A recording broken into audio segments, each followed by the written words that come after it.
بسم اللہ الرحمن الرحیم۔ السلام علیکم اسٹوڈنٹس، آج ہم 9th کلاس کا سبق جو ہے نسو، سبق نمبر 5 نسو اور سلیم کی گفتگو پڑھ رہے ہیں۔ تو ہمارا یہ سبق آخری لیسن ہے پیج نمبر 31 پہ۔ تو یہ بات ہو رہی تھی اس میں باپ اور بیٹے کی۔ تو پچھلے صفحے پہ ہم پڑھ رہے تھے 1:30 بجے 1 گھنٹے کی چھٹی ہوا کرتی ہے۔ وہ بیٹا بتا رہا تھا کہ 1:30 بجے 1 گھنٹے کی چھٹی جو تھی وہ ہوا کرتی ہے۔ لڑکے کھیل کود میں لگ جاتے ہیں، لڑکے کھیل کود میں لگ جاتے ہیں۔ یہ چاروں بھائی ایک پاس کی مسجد میں نماز پڑھنے کے لیے چلے جاتے ہیں۔ باپ کہتا پہلا بھلا پھر بیٹا۔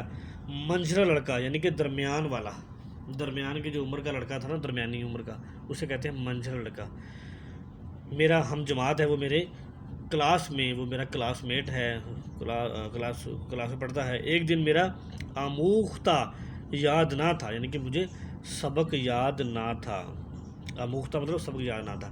مولوی صاحب نہایت ناخوش ہوئے۔ مولوی صاحب جو تھے وہ مجھ سے بہت زیادہ ناخوش ہوئے اور اس کی طرف اشارہ کر کے مجھ سے فرمایا کہ کم وقت گھر سے گھر ملا ہے، یعنی کہ تمہارے گھر کے پاس ہی اس کا گھر ہے، اس بچے کا۔ کم وقت منحوس، جس کے وقت کم ہو، قسمت کم ہو، اسے کہتے ہیں کم وقت۔ گھر سے گھر ہی ملا ہے، اسی کے پاس جا کر یاد کر لیا کر، یعنی کہ بالکل یہ تمہارے گھر کے ساتھ گھر ملا ہے، بالکل قریب ہے، اس کے ساتھ جا کے پڑھ لیا کرو، یاد کر لیا کرو۔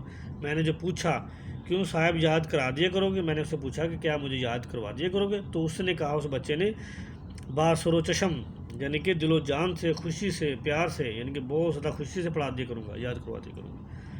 غرض میں اگلے دن اس کے گھر گیا تو اس نے کہا کہ بیٹے نے کہا کہ اپنے باپ سے کہ میں اگلے دن اس کے گھر چلا گیا۔ آواز دی باہر سے، انہوں نے مجھ کو اندر بلا لیا، انہوں نے باہر سے مجھے اندر آنے کے لیے کہا، بلا لیا۔ دیکھا کہ ایک بہت بوڑھی سی عورت تخت پر جائے نماز بچھائے قبلہ رو بیٹھی ہوئی کچھ پڑھ رہی ہے۔ تو میں نے دیکھا کہ ایک بوڑھی عورت جائے نماز کے اوپر بیٹھی ہوئی قبلہ رو کچھ پڑھ رہی ہے۔ وہ ان لڑکوں کی نانی ہے، لوگ ان کو حضرت بھی کہتے ہیں۔ میں سیدھا سامنے دالان میں نے ہوتا ہے صحن، دالان میں نے لمبا کمرہ بھی ہوتا ہے، دالان میں نے صحن بھی ہوتا ہے، دالان میں نے برآمدہ بھی ہوتا ہے، دالان کا مطلب ڈرائنگ روم بھی ہوتا ہے۔ میں اپنے ہم جماعت کے پاس میں جا بیٹھا۔ جب حضرت بھی اپنے پڑھنے سے فارغ ہوئی، یعنی کہ جو پڑھ رہی تھی نماز یا عبادت کر رہی تھی، اس سے فری ہوئی تو انہوں نے مجھ سے کہا کہ بیٹا گو، اگرچہ، یعنی گو کا مطلب ہوتا ہے اگرچہ تم نے مجھ کو سلام نہیں کیا، لیکن ضرورت ہے کہ میں تم کو دعا دوں۔ اس نے کہا کہ اگرچہ تم نے مجھے سلام نہیں کیا، لیکن پھر بھی میرے لیے فرض ہے کہ میں تمہیں دعا دوں۔ اس نے کہا جیتے رہو، عمر دراز، خدا نیک ہدایت دے۔ اس نے یہ دعائیں دی کہ تم جیتے رہو، زندہ رہو، سلامت رہو، عمر دراز، تمہاری عمر دراز ہو، لمبی ہو، دراز میں نے لمبی، اور خدا نیک ہدایت دے، اور تمہیں خدا نیک ہدایت دے۔ ان کا یہ کہنا تھا کہ میں غیرت کے مارے زمین میں گڑ گیا، یعنی کہ ان کا یہ کہنا تھا کہ تو میں کیا ہوا، بہت زیادہ شرمندہ ہوا۔ زمین میں گڑ جانا، شرمندہ ہونا۔ اور فوراً میں نے اٹھ کر نہایت ادب کے ساتھ سلام کیا۔ تب حضرت بھی نے فرمایا بیٹا برا مت ماننا، ناراض مت ہونا، یہ بھلے مانسوں کا دستور ہے۔ بھلے مانسوں کا دستور، بھلے یعنی کہ شریف لوگوں کا اصول، بھلے مانس شریف لوگ،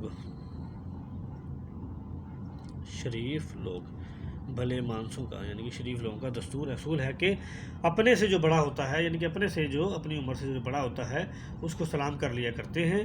اور میں تم کو نہ ٹوکتی، یعنی کہ بالکل تمہیں نہ روکتی میں، لیکن چنانچہ کہ تم میرے بچوں کے ساتھ اٹھتے بیٹھتے ہو، تو اس سبب سے مجھ کو جتا دینا ضرور تھا، اس لیے اس سبب میں نے تم کو آگاہ کر دینا ضروری تھا۔ اس کے بعد حضرت بھی نے مجھ کو مٹھائی دی، یعنی کہ مجھے مٹھائی دی اور بڑا اصرار کر کے کھلائی اور زور دے کے کھلائی۔ مدتوں بعد ان کے گھر جاتا رہا اس نے کہا کہ میں کافی سال ان کے گھر میں جاتا رہا۔ حضرت بھی مجھ کو اپنے نواسوں کی طرح چاہنے اور پیار کرنے لگی۔ اس نے کہا کہ جو حضرت بھی تھی، ان کی نانی جو تھی، وہ مجھ سے اپنے ہی نواسوں کی طرح پیار کرنے لگی، بہت زیادہ اور چاہنے لگی، اور مجھ کو ہمیشہ نصیحت کیا کرتی تھی۔ اور مجھے اس نے کہا کہ اپنے باپ سے کہ مجھے ہمیشہ وہ نصیحت کیا کرتی تھی تبھی سے میرا دل تمام کھیل کی باتوں سے کھٹا ہو گیا ہے. کھٹا ہو جانا، بیزار ہو جانا، آوازار ہو جانا، بیزار ہو جانا، دل نہ لگنا، یعنی کہ کسی کھیل کاموں میں میرا دل نہیں لگتا، میں اس سے بیزار ہو جاتا ہوں، تنگ آ جاتا ہوں، پریشان ہو جاتا ہوں، آوازار ہو جاتا ہوں. یہ تمام چیزیں تو اس نے بتایا اپنے باپ سے. تو اسٹوڈنٹس یہ جو ڈپٹی نذیر احمد کی کتاب ہے توبۃ النصوح، اسے لیا گیا ہے. تو اس کے ساتھ ہی ہمارا آج کا لیسن ختم ہوتا ہے اسٹوڈنٹس. تو نیکسٹ لیسن تک کے لیے خدا حافظ.